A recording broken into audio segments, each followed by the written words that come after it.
a contar un poquito quién es. Él es investigador en nanotecnología del CONICET. Además trabaja en el Laboratorio de Bionanotecnología INVICE de la Universidad Nacional de Quilmes. Es profesor titular en la Universidad Nacional de Hurlingham y también trabaja en el Laboratorio de Nanosistemas de Aplicación Biotecnológica LANSAB y es profesor adjunto en la Universidad Nacional de Quilmes, ¿no? Cuando hablamos acá en nuestros sures y decimos en Argentina tenemos unos científicos, unos investigadores de larga trayectoria que dan cuenta de una tradición académica impresionante en la Argentina y son a quienes tenemos que escuchar. Y más aún en estos momentos, ¿no? De pensar la vacuna, donde hay tantos discursos, ¿no? Que vienen a romper, ¿no? Y a querer llevar agua para otros lugares y para otros molinos, ¿no? Se trata justamente de decir, bueno, a ver, ¿quiénes están hablando y quiénes están diciendo y con quiénes nos tenemos que alinear o hacer caso? No, justamente hablamos, ¿no? De nuestros científicos, de la gente que se ha pasado la vida estudiando, como es Jorge Montanari, a quien tenemos con nosotros y tengo el gusto enorme de saludarlo y de agradecerle la participación acá en nuestro cine. Hola, ¿qué tal, Andrea? Muchísimas gracias por la presentación. Me hiciste poner colorado, aunque no se nota por el barbijo. No lo vemos, no lo vemos. Pero sí, me parece muy bien lo que están haciendo ustedes de darle voces a la ciencia, porque lamentablemente en estos temas que requieren de cierta complejidad, que no son tan triviales, que no se pueden abordar desde la lógica del sentido común, de repente está bueno que los espacios en los medios no sean únicamente ocupados por gente que está opinando desde el sentido común o con una intencionalidad política a veces, que eso es lo peor todavía, ¿no? Cuando vemos actores políticos, mediáticos, que saben que están diciendo cosas que no son ciertas, justamente con un tema tan delicado donde está en compromiso la vida de las y los argentinos, ¿no? Y el poder salir cuanto antes de toda esta situación, porque en realidad uno ve algo contradictorio, ¿no? Una situación que hay gente que se queja de la misma, de obviamente las dificultades que se imponen sobre nosotros con la pandemia, pero que actúa en pos de que todas las restricciones sigan durante mucho tiempo más, ¿no? Digamos, cuanto más nos pongamos las pilas, por así decirlo en modo más coloquial, antes va a ser el momento en que podamos ir cambiando estas restricciones. Pues ya sé... Sí, perdón, te paso la palabra. Sí, adelante. No, que ya se ve que la campaña de vacunación está avanzando un montón en la Argentina, en todos los países del mundo, pero incluso en los países que más han vacunado, no es que ya han cesado los contagios. Sigue habiendo brotes, sigue habiendo un gran número de muertes, etcétera, porque se necesita llegar a niveles mucho más altos todavía de población vacunada para que ese efecto se pueda notar y se puedan relajar las restricciones. Así que por ahora nos toca seguir siendo conscientes de las restricciones que hay que autoimponernos desde el autocontrol y las que se puedan morigerar por cada distrito, ¿no? Digamos, para tratar de bajar esos contagios. Hay que bajar la circulación del virus. La vacuna ayuda, en lo individual obviamente te va protegiendo, pero hay otro efecto que es el colectivo, y ese se va a lograr cuando ya tengamos una gran parte de la población vacunada y hayamos durante un tiempo con consistencia mantenido ya las medidas, que son medidas que hay mucha gente que todavía cree estar haciendo las cosas bien y no lo sabe y comete errores que la exponen bastante, ¿sí? al tema del virus. Ha cambiado mucho lo que sabemos ahora respecto de lo que sabíamos el año pasado, cuando todo esto empezaba. Entonces, por eso también está bueno, por así decir, evangelizar un poquito, difundir las situaciones que pueden ser de alto riesgo y las que no, para entre todos y todas poder cuidarnos un poco más. Totalmente. Jorge, buenas tardes. Samuel Macepa los saluda desde acá de Nacional Río Grande. Le cuento que hay 11 emisoras de toda la Patagonia Argentina escuchándolo y la verdad para nosotros es un placer, un gusto tremendo tenerlo aquí. Le agradecemos un montón su tiempo que nos ha cedido, que es valioso el tiempo de un científico y más en este contexto que nos envuelve y nos acongoja a todos. Lo quiero llevar directamente al Alto Río Senguer porque está mi compañero Fernando Azanié que lo quiere saludar y le quiere hacer una pregunta. Adelante, Fer. Hola Jorge, muy buenas tardes, ¿cómo andás? Todo muy bien, muchas gracias. Bueno, mi pregunta va porque he leído un par de artículos donde ha hablado justamente de los nanosistemas, la nanotecnología, que ha ayudado justamente y que puede llegar a ayudar en tratamientos de pacientes con cáncer de piel y otro tipo de Ujú. enfermedades. Y hace casi un año se dio a conocer la noticia de un jugador, a mí me toca la parte deportiva, de un jugador de Huracán, Emanuel Morales, que está padeciendo esclerosis múltiple. Y se puede llegar a aplicar este tipo de tecnología para poder cambiar esta realidad, porque directamente se hace eco a través del deporte de este jugador, que queda directamente a la deriva porque Huracán lo deja dando vueltas y no cubre más ningún cargo, cuando él se daba cuenta de que estaban pasando cosas y que parece que esto no tiene cura, ¿no? Pero se puede llegar a aplicar este tipo de tecnología en este tipo de enfermedades. Bien, sí, la verdad que desgarradora la historia de Manuel, que un chico que debe tener 32, 33 años, fue diagnosticado con esclerosis lateral amiotrófica, ¿no? Que es esta Ujú. enfermedad degenerativa, bueno, que hemos visto hace poco, no sé si vieron a Esteban Bullrich en esta entrevista, ¿no? Que dio, que lamentablemente un avance devastador, impactante. Sí, a ver, la nanotecnología, digamos que es un conjunto de técnicas y saberes que es transversal a muchas ciencias y que entonces tiene aplicación en diversos ámbitos, en la medicina, en la tecnología de electrodomésticos, en tratamientos de enfermedades más convencionales y de algunas para las que actualmente no hay todavía cura. Sí, hay muchísimo de nanotecnología aplicado a las enfermedades neurodegenerativas, pero son todas cuestiones que están todavía en fase preexperimental, digamos, ¿sí? No es algo para lo que esté por salir, como se dice así, una cura en los próximos días, ¿sí? Muchas veces ahí también hay cuestiones hay noticias que se interpretan de manera muy explosiva en la prensa, y eso es culpa, no voy a decir que es culpa de la prensa, es culpa de la prensa y de los científicos, ¿no? De ambos lados, que por ahí cuesta hacer las bajadas de manera racional, porque del otro lado hay gente, obviamente, ilusionada o con una necesidad, con un compromiso, algún pariente que está enfermo con una u otra cosa, y siempre son temas que hay que tratarlos de modo delicado, ¿no? Cuando se habla de avances. Pero sí, hay avances, y la nanotecnología, para decirte, por ejemplo, con el tema del COVID, hay algunas de las vacunas que se están usando, por ejemplo, que utilizan nanopartículas para proteger el ácido nucleico originario del virus con el que se logra hacer la inmunización. Por ejemplo, la vacuna de Pfizer, que es una vacuna de altísima tecnología, tiene esas nanopartículas. Nosotros estamos también, hay muchos grupos en Argentina inclusive, trabajando en desarrollos que incluyen nanotecnología con aplicaciones para trabajar en COVID. Y son ámbitos donde dialogan la ciencia con las empresas y la tecnología. Por ejemplo, los famosos barbijos del CONICET, ¿no? Que yo en este momento tengo puesto uno, no sé si se ve mucho por el sur, por acá se ve En un muchísimo, caño. en Capital, sí.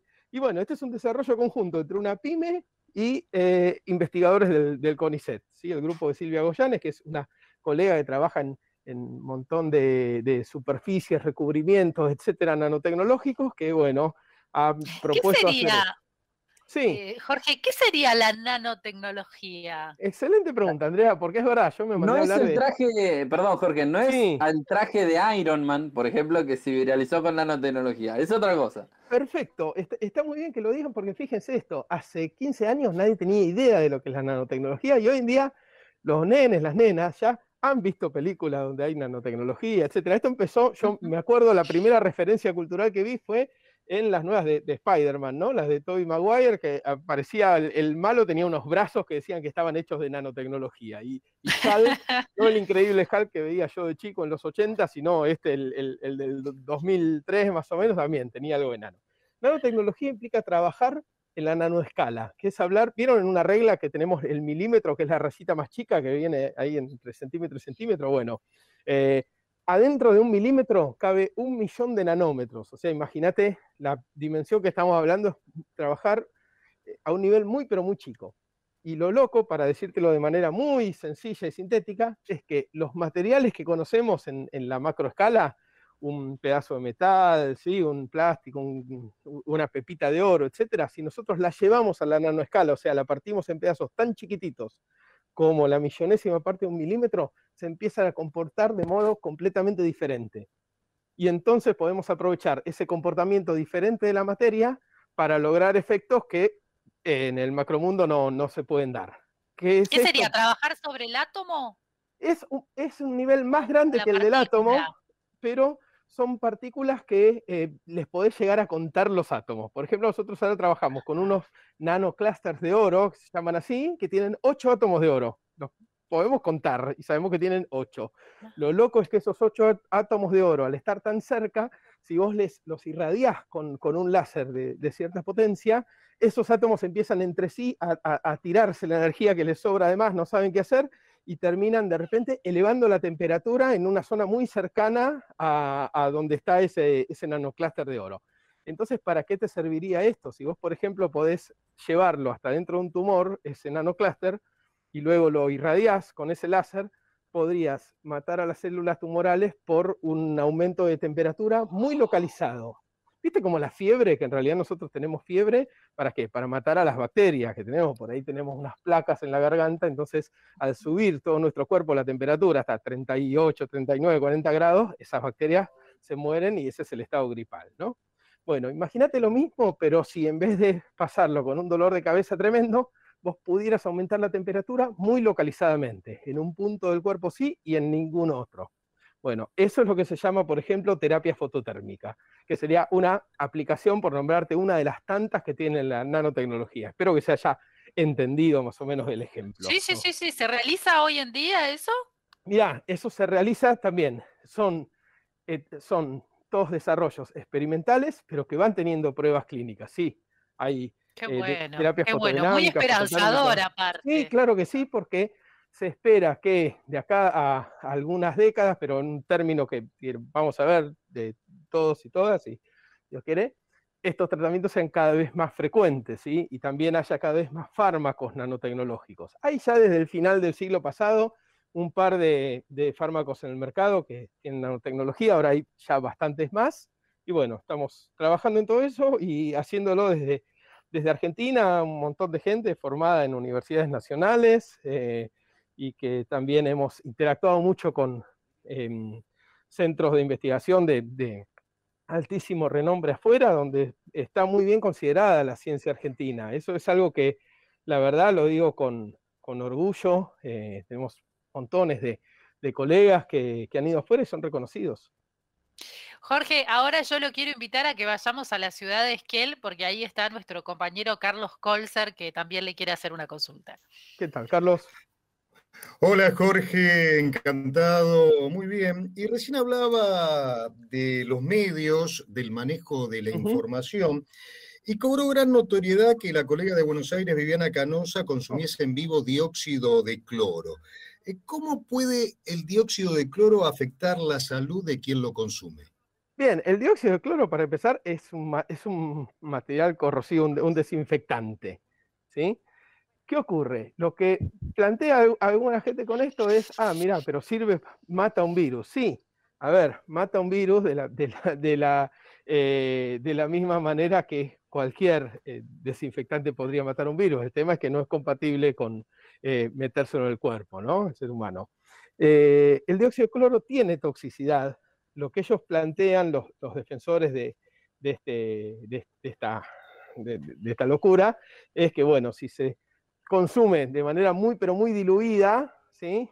Podría ser no tóxico para el organismo, pero sí todo ser tóxico contra los virus. Esto no es así de ninguna manera, no hay ningún estudio científico serio que lo haya podido demostrar, y tiene para mí el enorme riesgo de que, como la preparación es casera, a vos te venden el dióxido concentrado y te explican cómo hacerlo en tu casa, está sujeto a un montón de posibles errores de gente que no sabe manejar soluciones. Nosotros acá en el laboratorio, cuando empieza cualquier becario o becaria doctoral, comete un montón de errores y ya viene de 5 o 6 años de haber hecho toda una carrera que tiene que ver con eso. Entonces, ¿por qué no va a cometer esos mismos errores doña Silvia, don Rodolfo, que no viene estudiando 5 años antes haciendo ejercicio de soluciones para pasar un parcial, otro y otro y otro? Es un riesgo muy grande ponernos a trabajar con sustancias tóxicas a nivel casero y encima consumiéndolos de una manera que está desrecomendada absolutamente en todo el mundo. No hay ninguna agencia sanitaria del mundo que promueva el uso de dióxido de cloro. Entonces, después pasan esas cosas. Alguien se equivoca en la preparación y puede directamente tener una toxicidad muy grande. Y también esa toxicidad es acumulativa. Esos sí están registrados y comprobados todos los daños que puede ir causando en el esófago, en órganos internos, etcétera, y hasta con peligro de muerte. Así que la verdad es que el dióxido de cloro está buenísimo para desinfectar la pileta, ¿sí? No para consumirlo, para desinfectar superficies también. Y ahí se mezclan muchos intereses espurios de nuevo, ¿no? Que mostraban, por ejemplo, el año pasado había un proyecto contra COVID que el CONICET había financiado que era de dióxido de cloro. Entonces decían, mirá, ven, te lo quieren ocultar, pero en realidad el CONICET está estudiándolo. Sí, yo lo que hice fue enseguida ver quién era la persona, era un científico de Tucumán, le escribí, me mandó el proyecto, era para desinfectar superficies y elementos de protección personal. Claro, un uso completamente lógico de un compuesto similar a la lavandina. Él estaba haciendo eso, ¿no? Una especie de atomizador para pasar por adentro de las ambulancias que transportaban gente con COVID antes de que entrara la siguiente. Jorge, hace unos días, ¿no? Y en realidad la noticia se conoció ayer, el laboratorio ruso Gamaleya aprobó los 3 lotes que se enviaron desde la Argentina para que pasen todas las pruebas, digamos, y sean aprobados, que fue lo que realmente ocurrió. Y obviamente se abre una etapa muy importante en la Argentina que tiene que ver con la producción local, ¿no? Que es lo que todos estamos esperando. ¿Cómo viene ese tema? Así es una noticia muy esperanzadora, la que se va a llamar la Sputnik Vida, ¿no? La versión local, que esta vez la diferencia que hay, porque nosotros ya estábamos produciendo el principio activo de la de AstraZeneca, que en ese caso ocurrió la gran demora que todos sabemos, ¿no? Que tardó como 6 meses en empezar a llegar las partidas que tenían que llegar, porque hubo problemas en el fraccionamiento y el envasado, que eso lo hacía un laboratorio en México. Acá, para lo de Gamaleya en su versión argentina, la Sputnik Vida se produce, se fracciona y se dosifica directamente, íntegramente en Argentina. Por eso también se tardó hasta ahora, ¿no? Porque hubo que acondicionar toda una planta de producción, poner en marcha todos esos procesos, y ahora la verdad que eso es buenísimo porque nos dota de una... va a causar un impacto importantísimo en el país y en la región también, ¿no? Y también hay una nueva convocatoria para seguir con el desarrollo de vacunas nacionales. Hay vacunas nacionales que están ya en etapas, no digo avanzadas, fase clínica, pero sí en etapas bastante avanzadas, y otras más que se están generando actualmente. Ustedes piensan que esto a mediano plazo es un tema de soberanía científica, soberanía a todo tipo, ¿sí? Porque todavía no sabemos bien cuánto va a durar la inmunidad de las vacunas. Imagínense que sepamos que, no sé, después veamos que dentro de 3, 4 años hay que dar un refuerzo. Bueno, es muy distinto si dentro de 3, 4 años empieza todo este problema de nuevo, o si ya tenemos la capacidad de producir en nuestro propio territorio, para nosotros y para la región, una provisión continua de vacunas. Así que es una noticia para celebrar completamente. Totalmente. Jorge, le agradecemos infinitamente este contacto con nuestros sures. ¿Me das un segundito nada más? Que quiero decir algo que es muy importante con el tema de los contagios. La vía más importante que conocemos actualmente es la vía de transmisión aérea por aerosoles. Los aerosoles son pequeñas partículas que uno emite al respirar, al hablar, al gritar, y permanecen suspendidas en el aire. No es lo mismo que la gota directa, que yo me pongo la máscara esa que se ponen algunos para salir a la calle, y ahí me evito que me impacte directo lo que escupe el otro al hablar. El aerosol queda suspendido. Entonces, por eso que necesitamos seguir usando barbijo en interiores cuando los compartimos con otras personas, ¿sí? Cuidémonos mucho de eso. Si yo estoy en un ambiente chiquitito sin el barbijo 3 horas y yo estoy contagiado de COVID, si cuando entra a visitarme Rosaura yo me pongo un barbijo, ahí igual ya está todo el ambiente lleno de aerosoles. Entonces es importante ventilar, tener 2 ventanas aunque sea un poquito abiertas para que haya ventilación cruzada, circulación de aire, y de esa manera también ayudamos mucho a evitar contagios donde creemos que nos estamos cuidando y en realidad no. Jorge, muchísimas gracias. Seguramente estaremos charlando en otro momento. Bueno, y el agradecimiento, ¿no? En tu persona a todo lo que hacen los científicos argentinos que bueno, que se han puesto la camiseta, ¿no? Y están demostrando todos los días para lo que se han preparado, ¿no? Toda la vida y para qué está la universidad pública y que sigamos defendiéndola, ¿no? Siempre el mensaje es ese. Les agradezco muchísimo y nosotros también estamos agradecidos de que existan también ustedes ahí, pues necesitamos comunicadores y comunicadoras también para poder seguir. Todos hacemos patria desde nuestro punto. Muchas gracias. Claro que sí, abrazo grande.